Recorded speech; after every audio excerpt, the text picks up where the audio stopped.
ازاي انك اصلا تفكر وايه اللي انت المفروض تعمله في حياتك وايه الخطوات اللي انت المفروض تتخذها،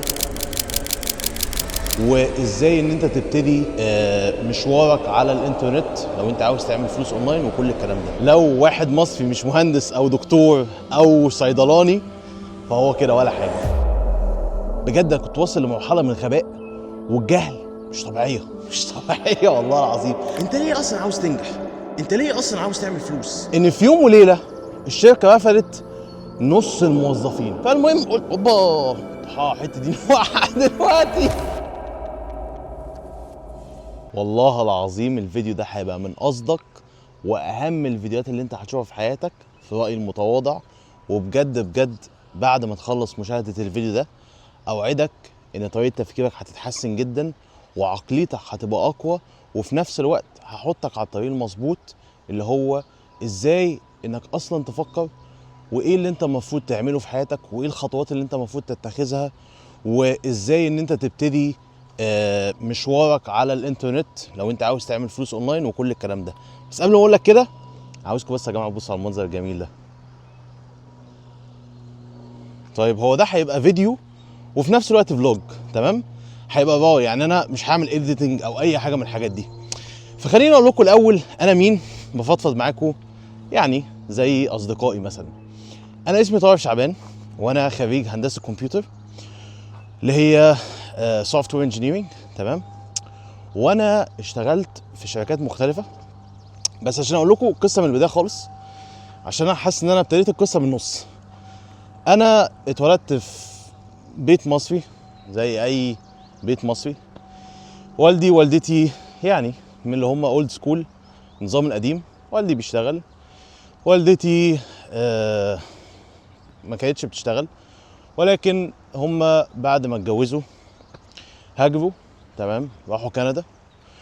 وبعديها بقى الموضوع كان صعب قوي قوي قوي. عارفين انتوا بقى قصص المهاجرين اللي هو بقى عايشين في اوضه في بيت ما فيش حد يعرفوه في البلد دي.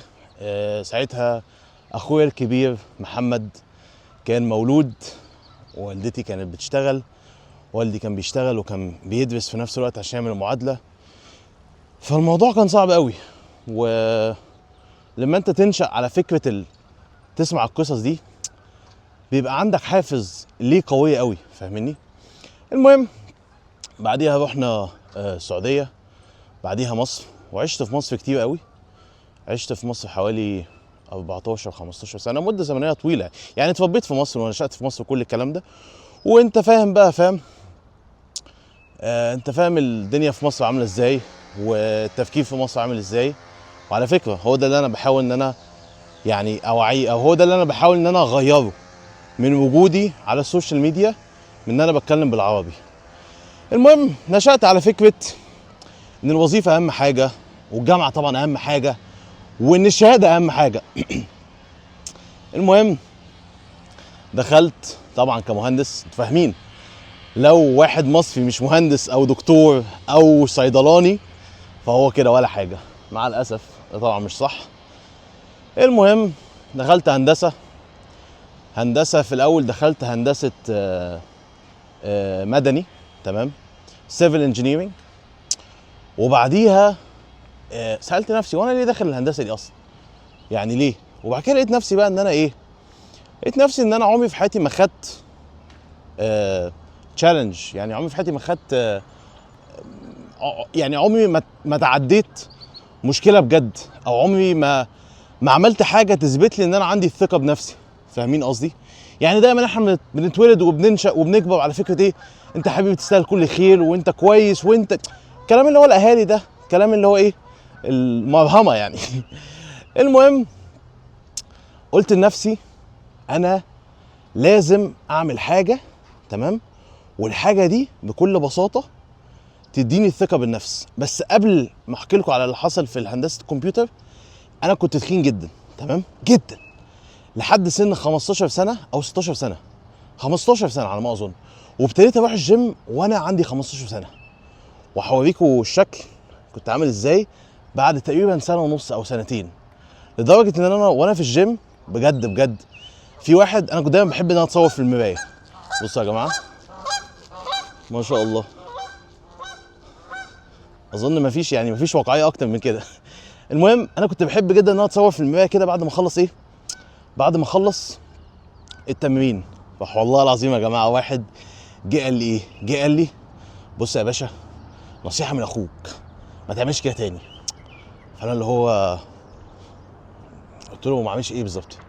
قال لي يا باشا عيون الناس وحشه قوي. والله يا جماعه بدون اي مبالغه انا كنت واصل لمرحله ان انا فيها بجد اي حد في الجيم بيبص عليا، تمام؟ والجسم كان جميل بسم الله ما شاء الله. طبعا الجسم ده راح، تمام، بس هنرجع له تاني. بس انا عاوز اقول لكم حاجه تانية، ان كده الحاجه اللي انت تسيبها هتسيبك، فاهمني؟ ان جسمنا ده اصلا مش حاجه احنا نمتلكها. خلونا نقعد هنا كده عشان عشان الجو جامد الصراحه والقعده حلوه، في بط هناك.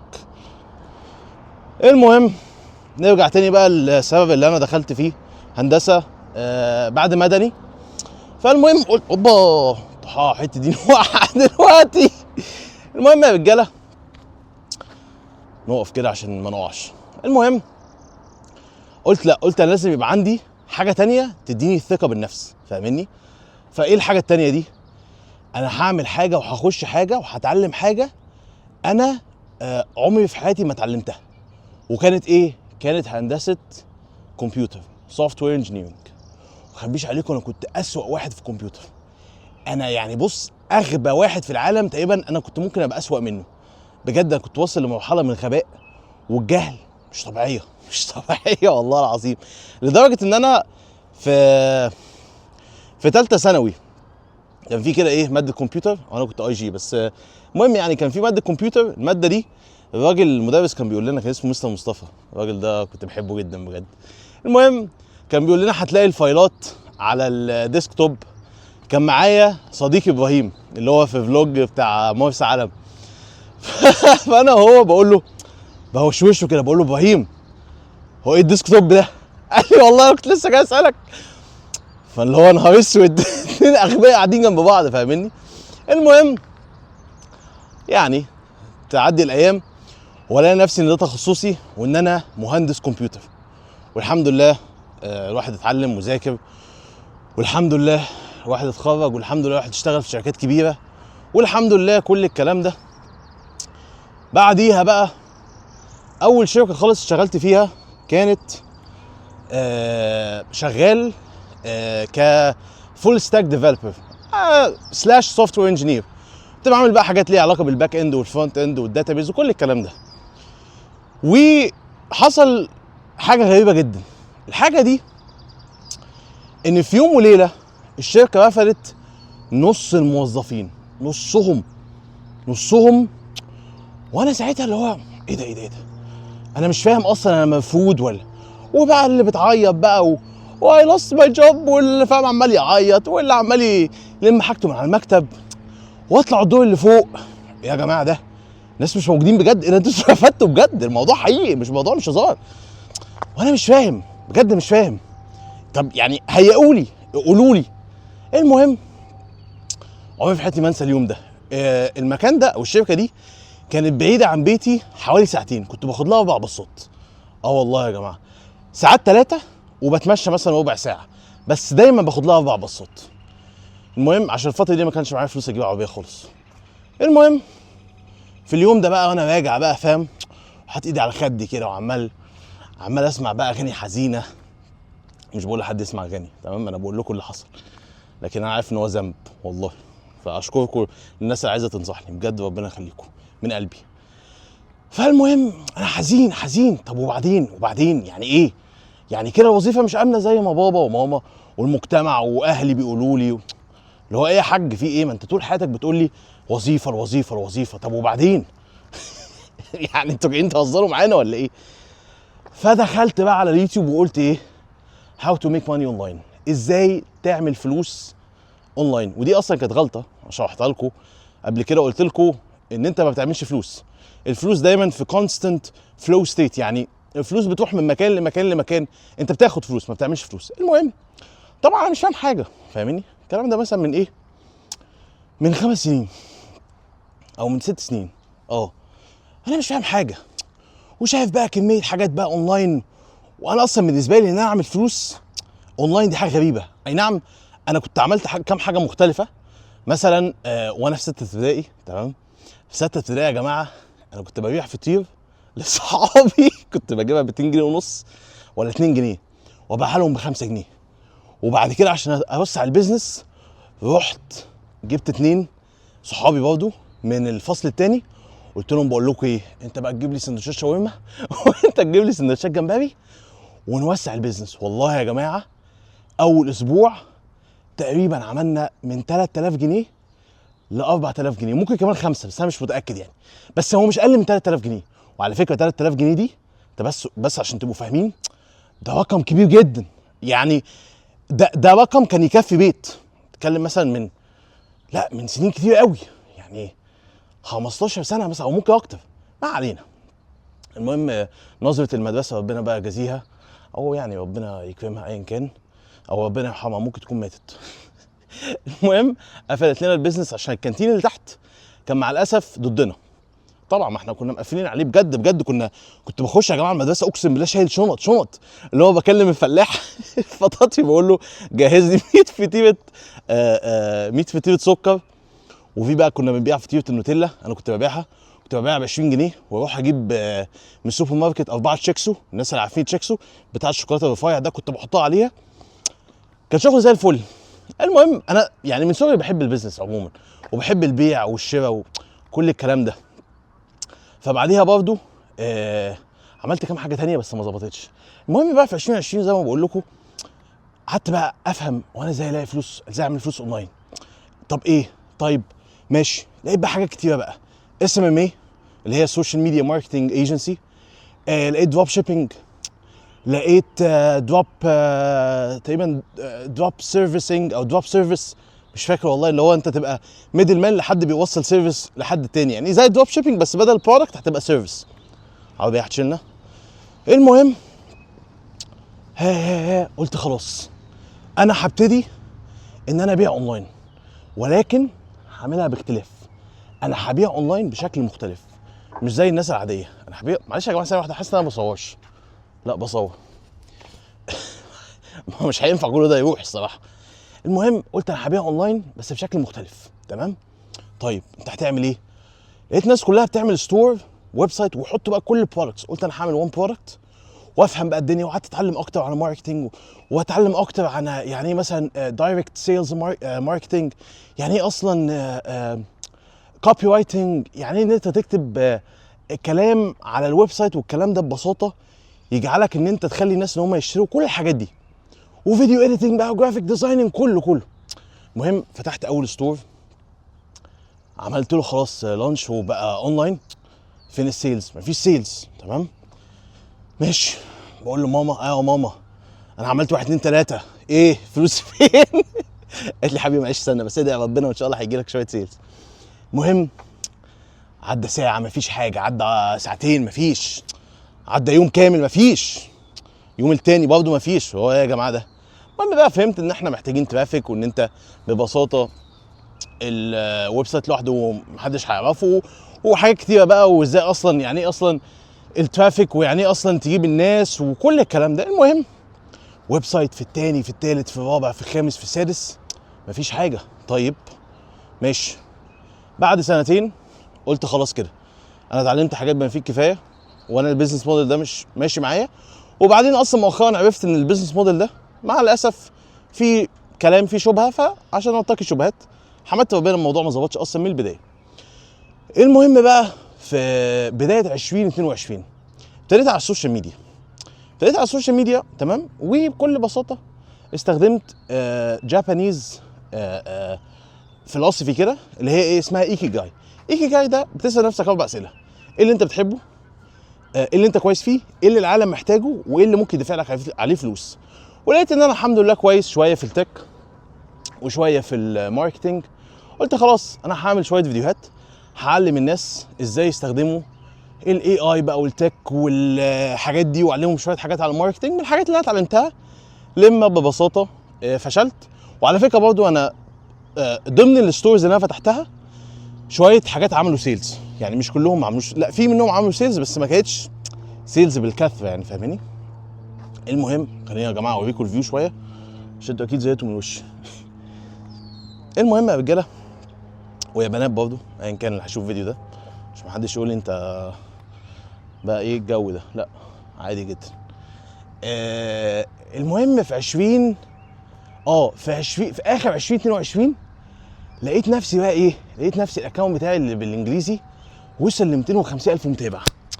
انا اللي هو 250,000 متابع، واو ايه ده ايه ده ايه ده ايه ده ايه ده اللي هو ازاي بجد. انا عمري في حياتي ما انسى لما الاكونت وصل ل 10,000 متابع، كنت طاير من الفرحه. انا فاكر لحد دلوقتي كنت عند واحد صاحبي اسمه ابراهيم، انا وابراهيم وعجمي صحابي من الجامعه، قلت لهم يا جماعه انا وصلت ل 10,000 ومش عارف ايه. ثانيه واحده يا جماعه بس ابدل الكاميرا. قلت لهم يا جماعه انا وصلت ل 10,000 ومش عارف ايه، المهم مبروك. المهم كملت لاخر السنه دي، اخر 2022 لقيت نفسي بفضل الله عندي حوالي 250,000 متابع تمام على الانستجرام. ده بالنسبه لي رقم كبير، فاهميني؟ وفي ناس بقى طبعا انتوا فاهمين لما حد يبتدي اي حاجه ماشي، مع الاسف الناس كلها بتتابع عليه طبعا، كله اللي كانت بتشجع، ولكن كان في تريقه كتير يعني، ما علينا. ودي اول حاجه عاوزك تفهمها على فكره، عاوزك تفهم ان انت تنفض للناس كلها ماشي. ولازم تفهم نقطه مهمه برضه، وهي ودي الدروس اللي انا عاوز ان انا اعلمها لك، ان انت لازم تفهم الليه بتاعتك. الليه بتاعتك اهم حاجه. الليه انت ليه اصلا عاوز تنجح؟ انت ليه اصلا عاوز تعمل فلوس؟ انت ليه اصلا عاوز تبقى الشخص الفلاني؟ عشان اهلك، عشان نفسك، عشان مراتك، عشان عيالك، عشان مين؟ لازم يبقى ليه قويه. لو ليه قويه هتعرف تعمل اي حاجه. فده اول درس حابب ان انا اعلمه لك، وده تحطه كده حلقه في ودنك. لازم تدور على الليه بتاعتك. الليه بتاعتك مهمه جدا جدا جدا. طيب بعد ما انا وصلت خليني احط المايك. بعد ما انا مش لازم مايك. بعد ما انا وصلت يا جماعه ل 250,000 متابع، استنى بس عشان ايه نبدل. بعد بقى ما وصلت ل 250,000 متابع تمام، ابتدى ناس تسالني هو انت ازاي عملت كده؟ وبعد كده قلت ايه؟ قلت طيب طالما انا كويس في الحاجه الفلانيه، وان انا بساعد الناس، وان انا عرفت اعمل الحاجه الفلانيه، خلاص انا ببساطه عاوز ان انا افتح السوشيال ميديا ماركتنج ايجنسي بتاعتي. يعني ان انا هساعد التك كومبانيز، وان انا هساعد صناع المحتوى وكل الكلام ده. حلو قوي. وفعلا بفضل الله فتحت الايجنسي بتاعتي، والايجنسي بفضل الله اشتغلت مع صناع محتوى كبار، واشتغلت مع شركات كبيره جدا جدا جدا. كنا بنساعدهم ان هم يكبروا على السوشيال ميديا ويعملوا فلوس اكتر وكل الحاجات دي. فقلت خلاص انا محتاج ببساطه ايه، ده برضه بقى تاني درس، ان انت ما ينفعش تعمل كل حاجه لوحدك، ما ينفعش تبقى وان مان شو، لا الصح ان انت بكل بساطه لازم يبقى معاك تيم. قلت خلاص انا محتاج ان انا اعين حد. طيب هعين مين؟ المهم قعدت ادور شويه على الانترنت.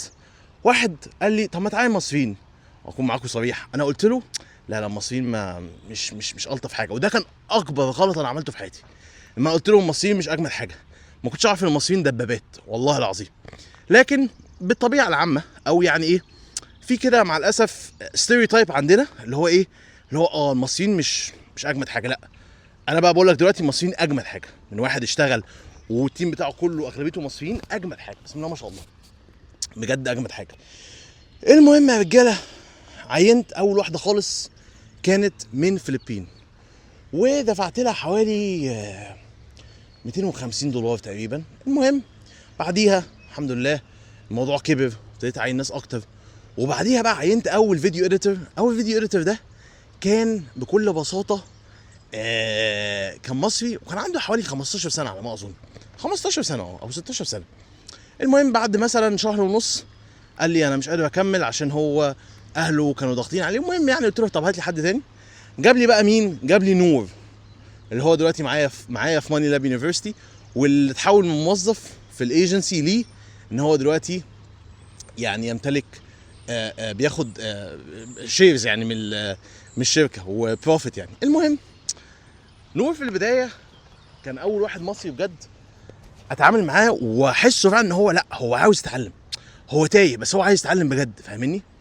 بعديها اشتغلنا. بعديها احمد جه اللي هو بينزل على ماني لاب يونيفرسيتي، اللي هو في رايي المتواضع من احسن لو ما كانش احسن فيديو اديتور وجرافيك ديزاينر في مصر. المهم بعد الايجنسي الحمد لله كبرت توسعت، وبفضل الله بعديها اتعرفت على الحد ده خلاني ان انا ابقى يعني يديني حصه من شركته، حصه ضئيله جدا في شركته الاي اي، مقابل مساعدات انا قدمتها له سوري. المهم بعديها الحمد لله فتحت شركه مبيعات، والشركه دي يعني بتقفل صفقات لصناع محتوى. واخر حاجه وهي ماني لاب يونيفرسيتي. ماني لاب يونيفرسيتي دي بقى يا جماعه بكل بساطه هي جامعه. الجامعه دي انا عاملها جامعه اونلاين، وهدفها حاجه واحده بس، هدفها ان هي تخلي شخص ما عندوش امكانيه ان هو يدفع مثلا في تعليمه 100,000 جنيه ان هو ياخد برنامج تدريبي.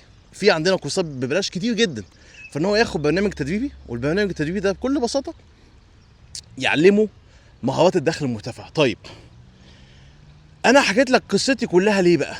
عشان مبدئيا كده تفهم ان انا مش واحد بقول لك كلام في الهوا خلاص، او واحد عشوائي. انا عديت بكل حاجه، اولموست كل حاجه اي واحد او اي شاب مصري هيعدي بيها.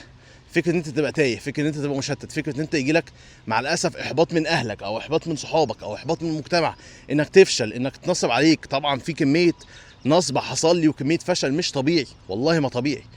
فاول حاجه عاوزك تفهمها هي اللي انا قلت لك عليها، لازم تفهم اللي بتاعتك. عشان يا جماعه بس ابدل المايك. لازم تفهم اللي بتاعتك، ولازم لما تعرف اللي بتاعتك دي لازم تفكر بنفسك بيها كل يوم. طيب تاني حاجه هي انك لازم تبقى مؤمن بنفسك انك بجد هتنجح. يعني مش بتقول انا هنجح، لا، انت فعلا مؤمن ان انت هتنجح، وعندك يقين بربنا بشكل مرعب وتدعي تمام، وتحسن الظن في الله. دي نقطة مهمة جدا والله يا جماعة، ان انت بجد تبقى من جواك انت فعلا شايف نفسك في المكان الفلاني. خدوا بالكم الناس ممكن تتريق على الكلام ده، تقول عليه ان هو تنمية بشرية، ولكن 95% من دماغك ماشي على اوتو بايلوت مود، اللي هو السبكونشس مايند، اللي هو العقل اللاواعي. تمام. العقل اللاواعي ده بيحتفظ بكل حاجه. ايش هبدل الكاميرا. بيحتفظ بكل حاجه ليها علاقه بقى بالايموشنز والاحاسيس والمشاعر. عشان كده تلاقي ناس على طول بتتعصب بسرعه جدا. خد بالك هو اتعود ان هو يتعصب بسرعه، فاهمني؟ هو اتعود لما حد يقول له حاجه الفلانيه يعمل الحاجه الفلانيه على طول. و5% بس من عقلك ماشيه بالعقل الواعي. يعني ايه العقل الواعي؟ يعني انت مثلا على سبيل المثال ماشي في الشارع، تمام، العقل الواعي هو اللي بيخليك انك تخش يمين، لكن عقلك اللاواعي هو اللي بيخليك ان انت تعمل حاجه وانت اصلا مش واخد بالك. عمرك في حياتك مثلا صحيت الصبح دخلت على طول تغسل اسنانك، او عملت حاجه انت متعود تعملها، بدل مثلا ما تحط القهوه بايدك الشمال انت متعود تحطها بايدك اليمين، عملتها انت اصلا مش واخد بالك، انت اصلا ما بتفكرش قبل ما تعمل الحركه دي.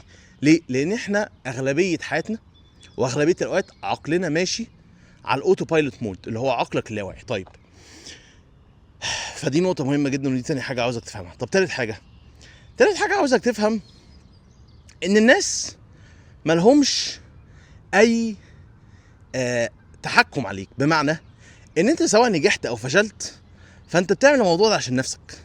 يعني ايه عشان نفسك؟ يعني انت لو فشلت ماشي، هو مين اللي اتضرر؟ انت. طب انت لو نجحت مين اللي اتضرر؟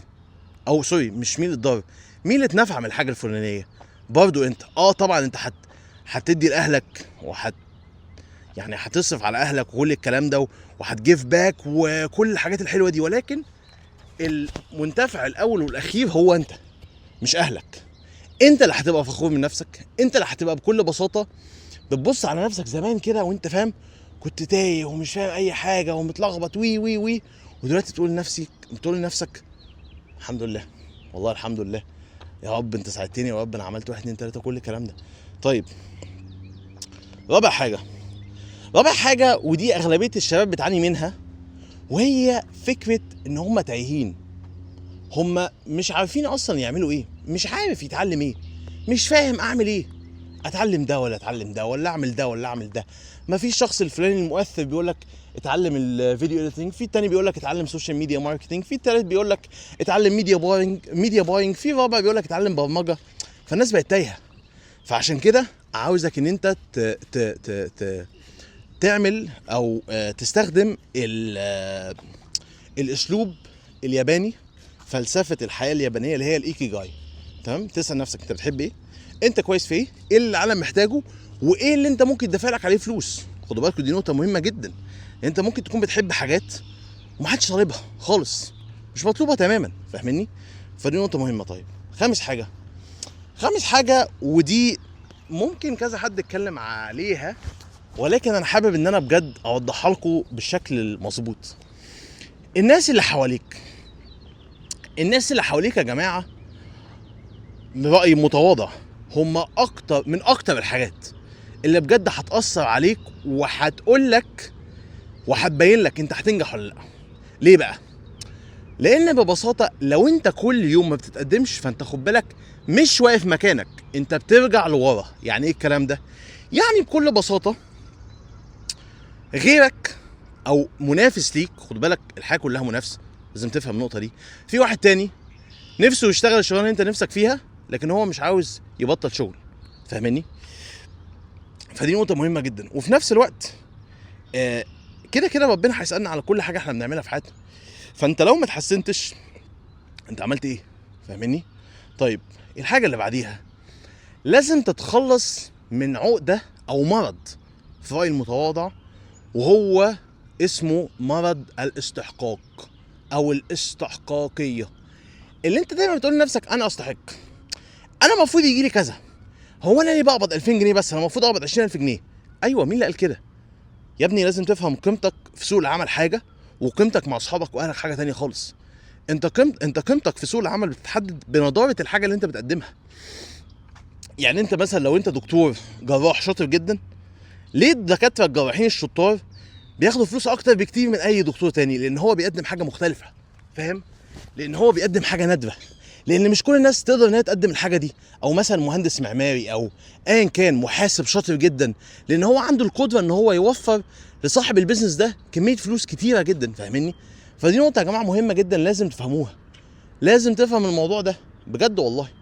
طيب رقم 7 على ما اظن، وهو بقى نقطه خطيره جدا وممكن تسبب شويه مشاكل لو انت فهمتها غلط، ولكن هي بكل بساطه انك تبعد عن الشمال، تبعد عن كل حاجة هتضيعك وكل حاجة هتاخد من تركيزك. خد بالك في البداية، ليه البداية أصعب حاجة؟ هقول لك ليه. لأن أنت ببساطة بتبقى كاره حياتك، ماشي؟ ولكن الناس اللي حواليك ما وصلوش ومش عايشين الحياة اللي أنت عايشها، فأنت ما بين البنين. أنت حواليك ناس كانوا وما زالوا عايشين في النسخة القديمة بتاعتك اللي أنت مش عاوز تفضل بيها، وانت عاوز توصل لناس هم ناس ناجحه وناس ما شاء الله عليهم ربنا يبارك لهم. النسخه بتاعت الناس دي هي النسخه اللي انت عاوز توصل لها، فاهم قصدي؟ فعشان كده دي اصعب حاجه. عشان كده في رايي المتواضع دي اصعب معركه انت بتحاربها او بتواجهها، معركه البدايه بتبقى صعبه جدا، فاهمني؟ بس فالقناه دي هدفها ان انا اغير لك طريقه تفكيرك، واديك من خبرتي واديك من فشلي، تمام؟ وان انا بكل بساطه يعني اشارككم حياتي، انجازاتي وفشلي، وتتعلم معايا، وان انا ابني يعني جيل قوي بيفكر بشكل صح، وجيل بياخد باله من بنفسه وكل الكلام ده. واخر حاجه، وهي انا في بدايه الفيديو كلمتكم ان انا كنت فورمه، لكن انا اكون معاكم صريح، انا مش شخص مثالي خالص، تمام؟ وانا دلوقتي مش فورمه، ودلوقتي مع الاسف الواحد ساب نفسه للبيزنس والانتخه والواحد ملا. فانا يعني ايه، واخد على نفسي عهد كده معاكم ان انا باذن الله بعد 3 شهور باذن واحد احد هكون خاسس مش اقل من 15 كيلو. انا دلوقتي وزني حوالي 120 كيلو، بس يعني في عضلات اللهم لك الحمد، بس في دهون حبه حلوين يعني. فانا حابب ان انا اكون معاكم صريح من البدايه. وعلى فكره اعلانات اليوتيوب مقفوله، عشان بس لو حد فاكر ان انا عاوز ان انا اعمل الكلام ده، وان انا عاوز ان انا ابني جيل قوي عشان اعمل فلوس من فيوز الاعلانات. والله يا جماعه الاعلانات مقفوله، وحتى اعلانات القناه بتاعه المدرسه التعليميه بتاعتي ماني لاب يونيفرسيتي مقفوله. وعلى فكره بسم الله ما شاء الله القناه دي جايبه فيوز عاليه جدا. ف احنا بس يعني ايه، انا بصيت شويه ودورت وشفت فيديوهات لعلماء ما كانتش حاجه يعني كان فيها نوع من انواع الايه، نوع من انواع الشك يعني، فاهمني، شبهه. فانا اتقي شبهات. وتاني يا جماعه انا مش شخص مثالي، انا بحاول ان انا احسن نفسي كل يوم، وعاوز ان انا اشدك معايا واطلعك لنفس المستوى اللي انا وصلت له، وان شاء الله تبقى احسن كمان. فلو انت عجبك الفيديو اعمل سبسكرايب، والسلام عليكم.